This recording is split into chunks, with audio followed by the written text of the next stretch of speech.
Hey, ¿tenemos el audio? Okay, we are live. So there you go. All yours, Richard. Okay.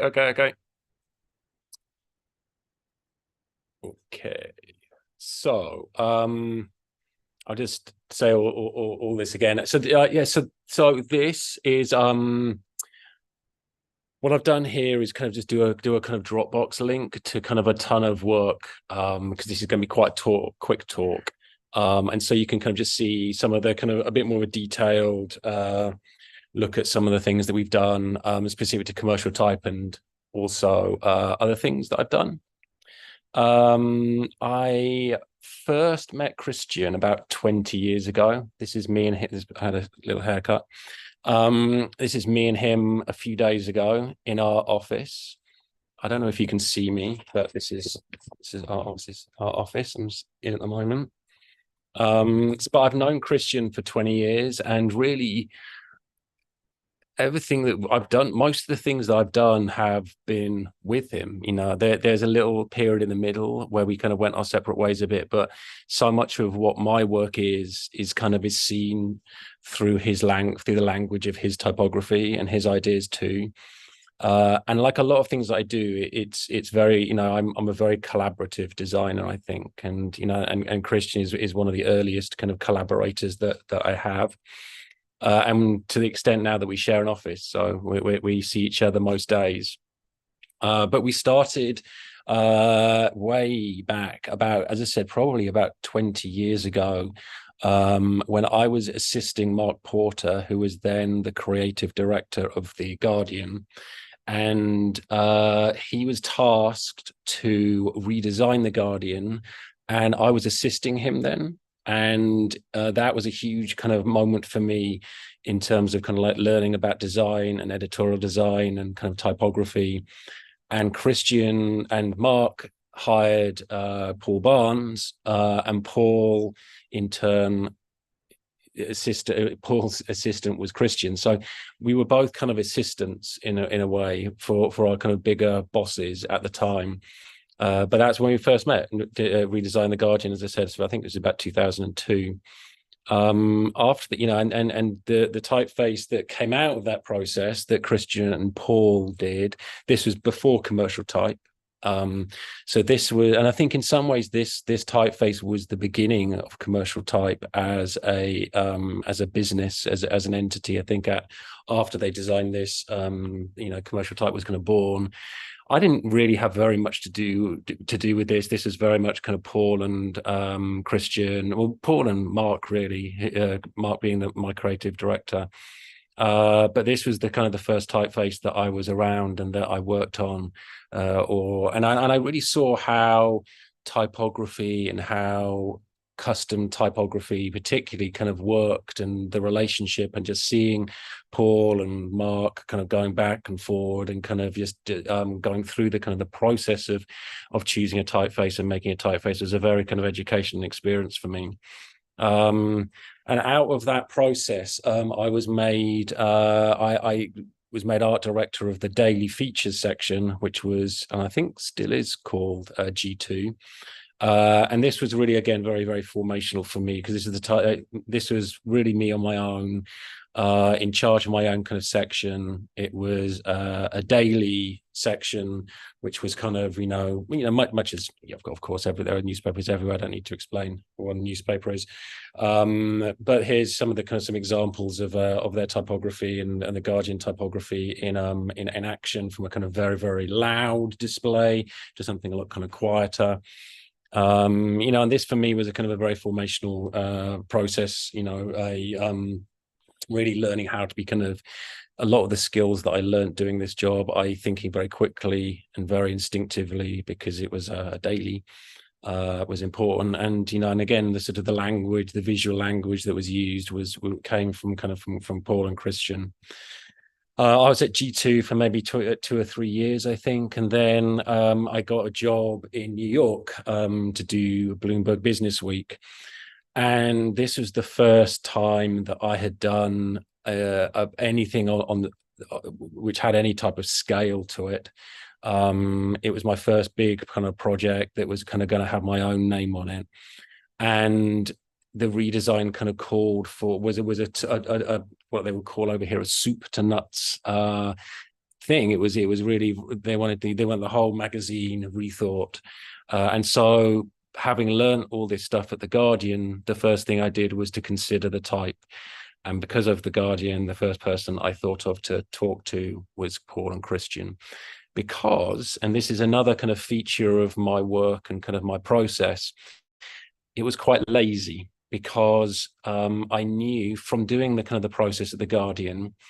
Over here on the right hand side, we have what the Guardian became, but the redesign of the Guardian was actually a 2-year process. And here you'll see 2 separate newspapers that we made along the road to where we ended up. The first one, I'm afraid the kind of the pictures are very small because I haven't really got a good archive of this stuff.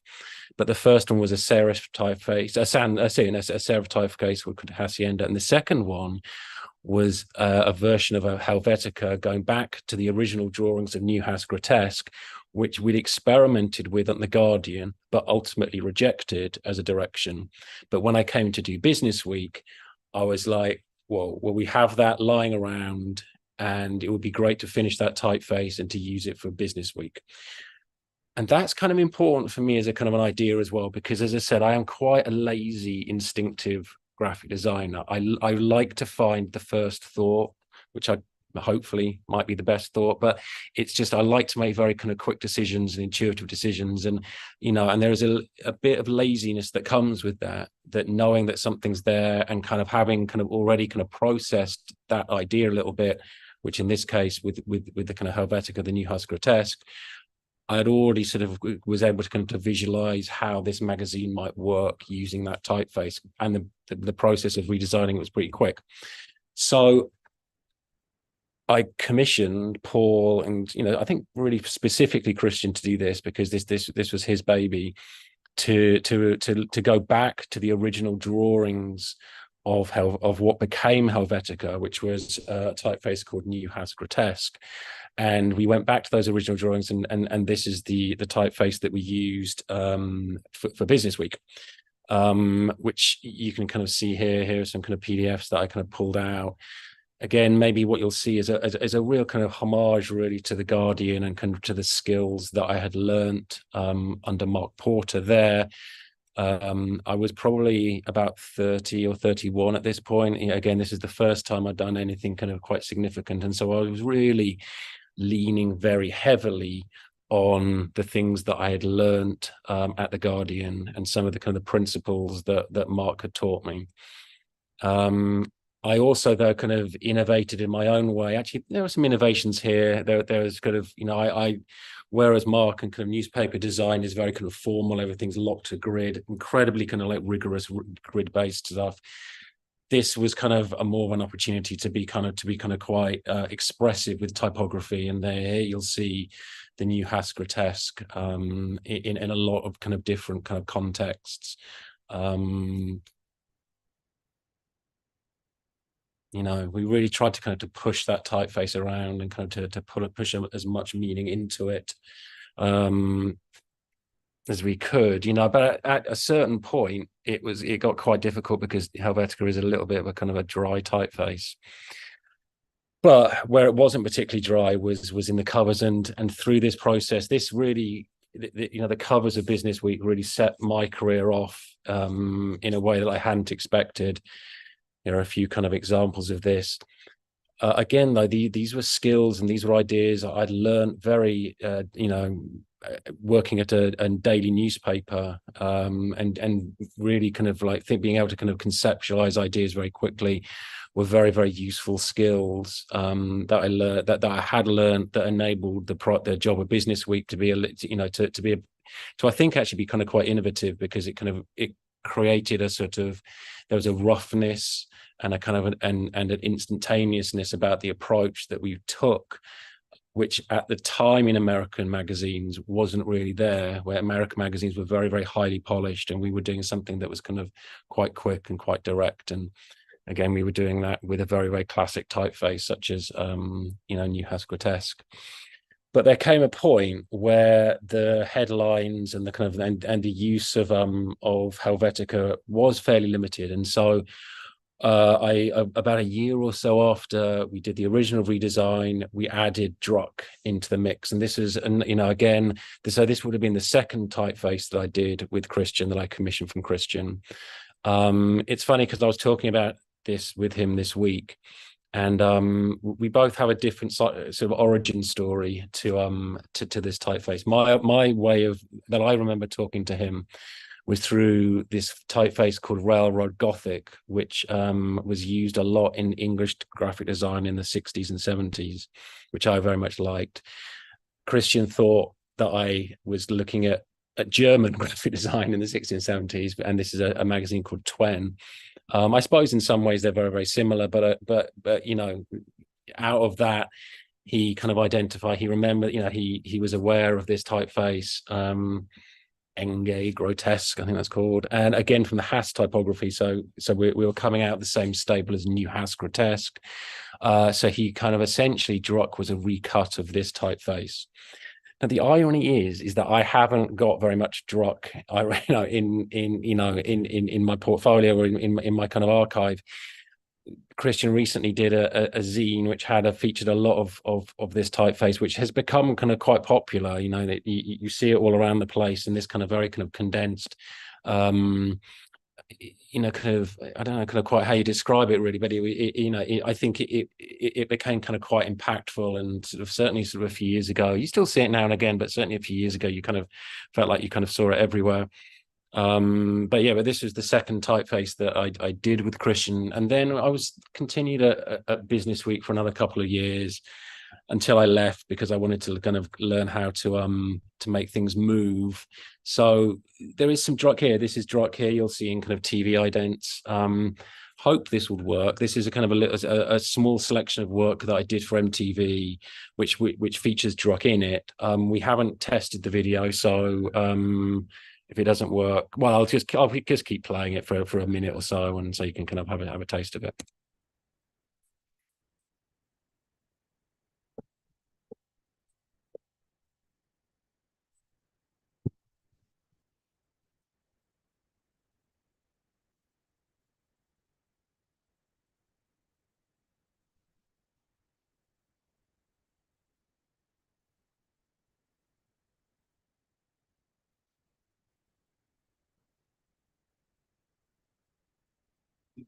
MTV Burton Break.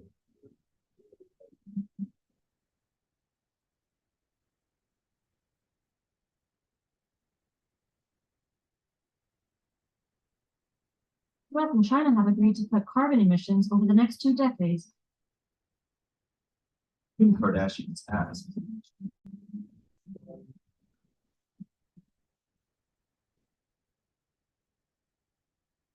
And Dunn asked, how many side chicks is a stable and safe number to have at one given time? None. You creep.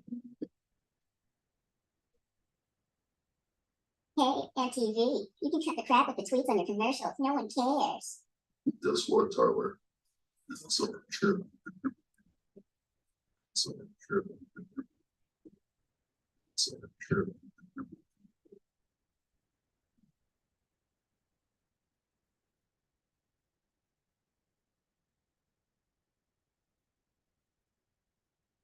Right, gonna stop it there. So yeah, and I did, and so this is a time when when me and Christian didn't really do very much work together. Actually, we kind of went off our separate ways for a few years. I did this project, the Formula One redesign with the logo, and we tried to work together actually on this. We had a go at kind of the fonts that are used in Formula One now, and it's the only time we've had a project that didn't go well between us. I mean, I think we just were kind of maybe at different points in our career at that point, or kind of coming from slightly different kind of frames of reference. And the 3 typefaces that I commissioned for this, again, we had a go with commercial, but it just, I think we just sort of hit something of a roadblock, and just kind of couldn't get it. So we actually ended up finishing these with somebody that Christian recommended, called Mark Rular or something. And really great sort of typographer, and as I said, kind of Christian sort of to a certain extent kind of brokered that relationship. But it was the only time that it hasn't really worked out for us. But I did come back, sort of a couple of years after that. I was asked to interview magazine, and at that point I called up Christian to figure out kind of like how, what the kind of typeface is, what the type strategy should be for that.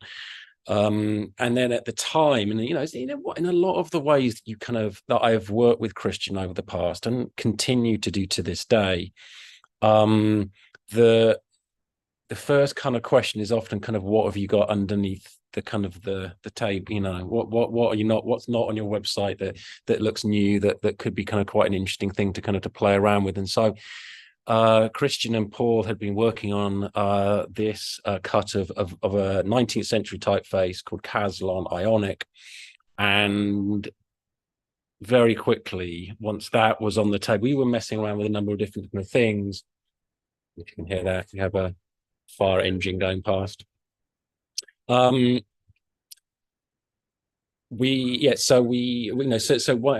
once this kind of was on the table, and once we were kind of like looking at that, it became very kind of quickly, we very quickly fell in love with it.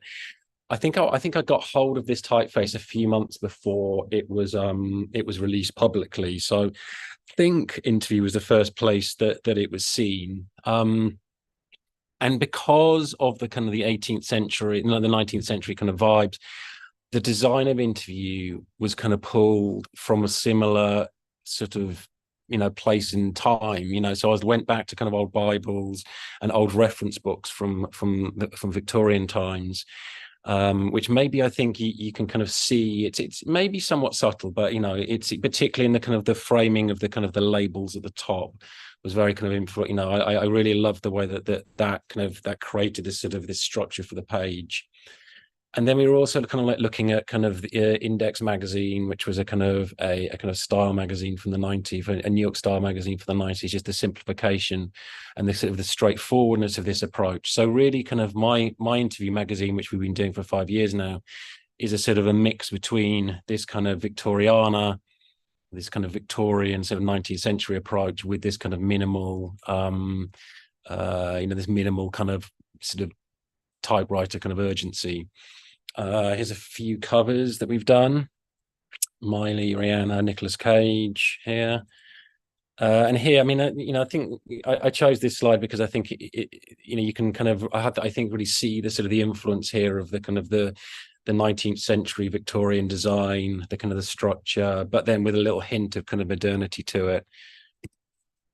Here, I think is kind of very straightforward in some senses, where you can kind of just see that kind of, I really just try, and I think the typeface is very beautiful, and so just to let the typeface be and sit and kind of just exist in that space, and without any pictures. I really love these type of pages.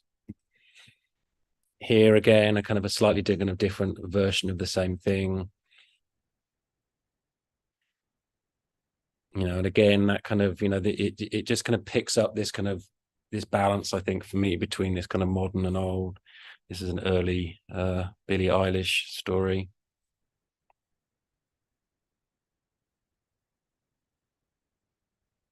And because I did interview some people at Barney's, which was a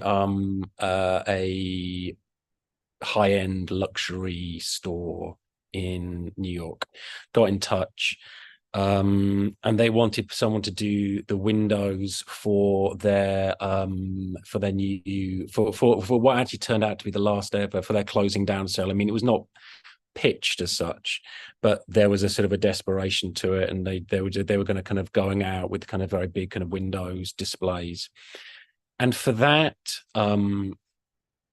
we worked on something that became Proxy. And again, this is sort of kind of an interesting way that me and Christian kind of remember this, because I remember sending Christian that cybernetics word that you can kind of see here in the top left-hand corner. He saw that, and then, which reminded him of this Swiss road sign typeface. I think he's forgotten that I sent him the cybernetics thing. I think he just remembers the Swiss thing. But then out of that, came proxy, which we used for this Barney's store. So this is a picture of Barney's, no longer here, RIP. The approach here was just to be very, very blunt and kind of almost kind of chaotic, really, with the way that we were using language on the outside of the store.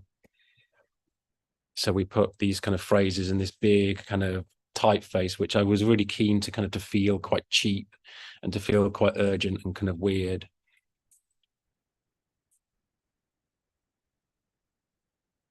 You'll see here the kind of, you know, there we had various different screens that kind of gave this kind of depth of field.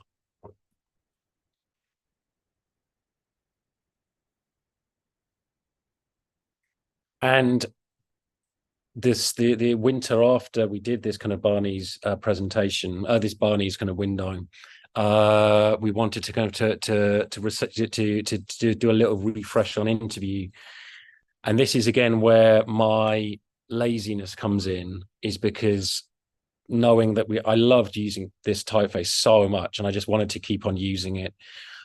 So I proposed it for interview, and we ended up using it for interview 2. And again, this is just sort of, you know, this is probably something that, I mean, I don't know how different I am really, but I think probably I am a little bit different in as much as I don't think other people would have done this. You know, I don't know. I think I've been quite as blatant as this and just kind of used another project for a typeface for another project so quickly afterwards. But I kind of just, I like that. And I like being lazy, you know, I like being kind of very immediate, and not kind of, you know, not worrying too much about, you know, I know, not worrying too much, I suppose, really, you know. And again, I just kind of knew that it would have a very, you know, that it would work really well on the pages and that it would go really well with the Caslon, which again, we were sort of, you know, we kept the Caslon. You can kind of still see the Caslon that sits underneath the proxy, but, you know, but the way that we used it, you know, but it gave, you know, it worked really well and had this kind of really kind of contrasty appeal to it. And then again for interview, you know, we did another refresh of interview recently. Actually, no, 2 more to go. We did, and this is the one that we worked with Miguel. And so at this point, I'd actually moved in to Christian's. This was kind of during the pandemic, where I was working out of Christian's studio in Lower Manhattan.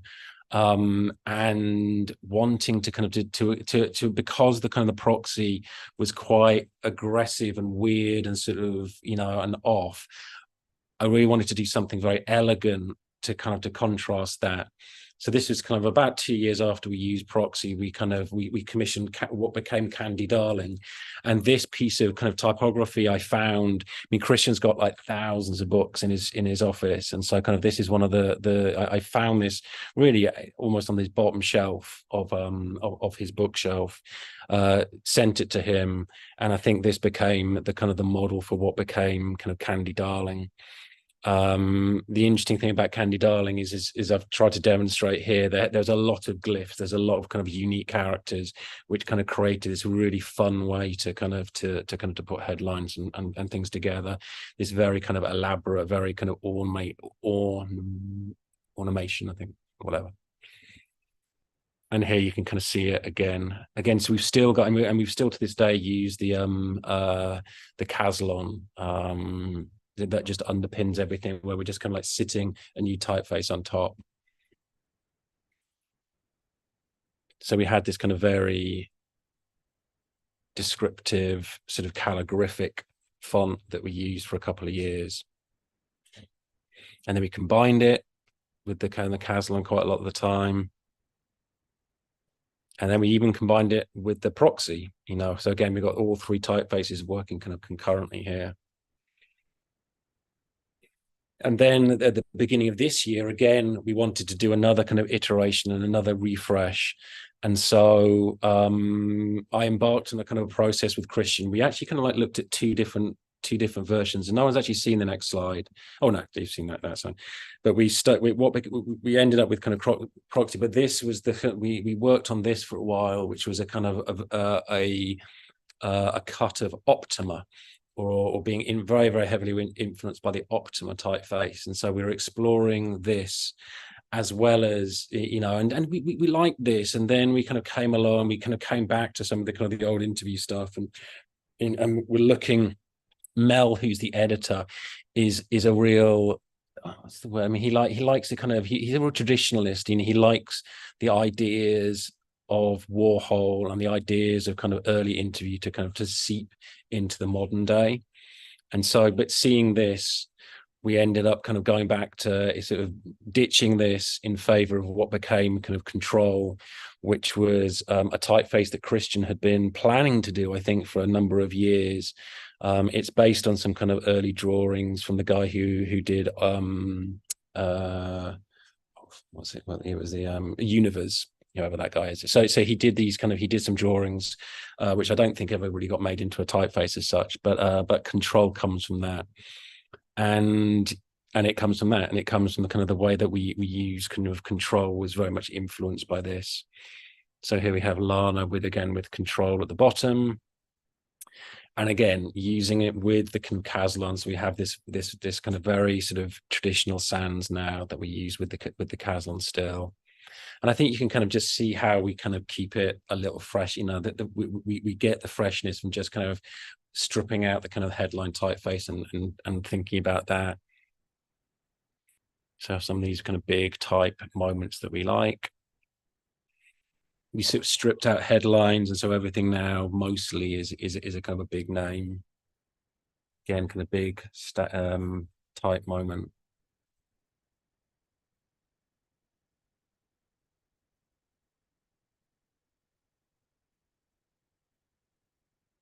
Which brings us to the last project that we've done, and the most recent, which is a magazine that I actually put together and edit called Nuts.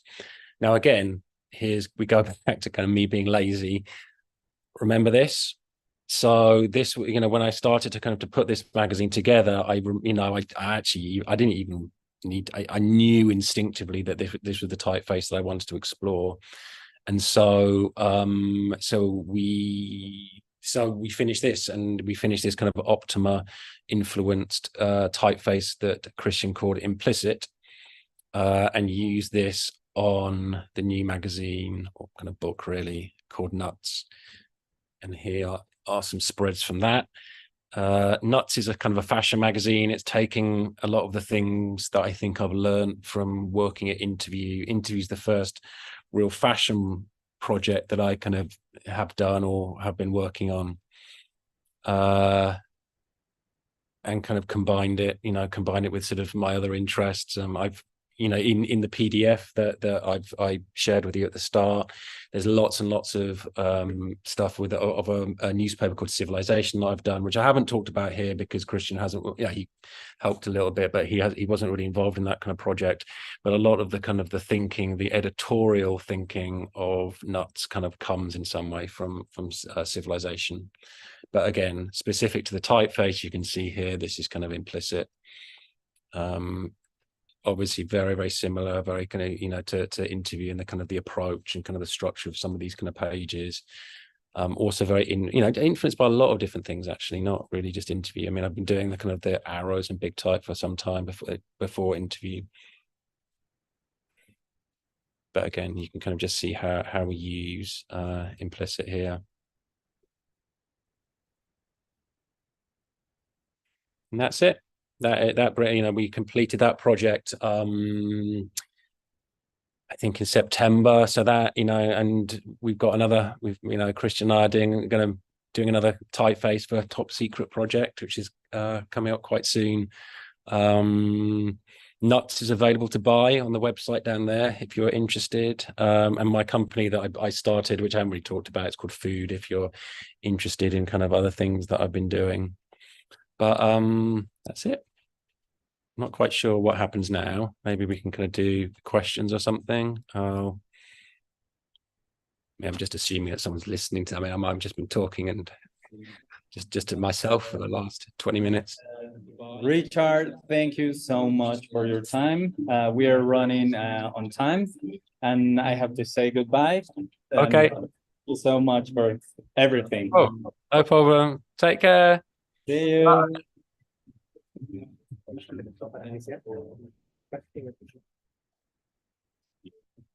It's not.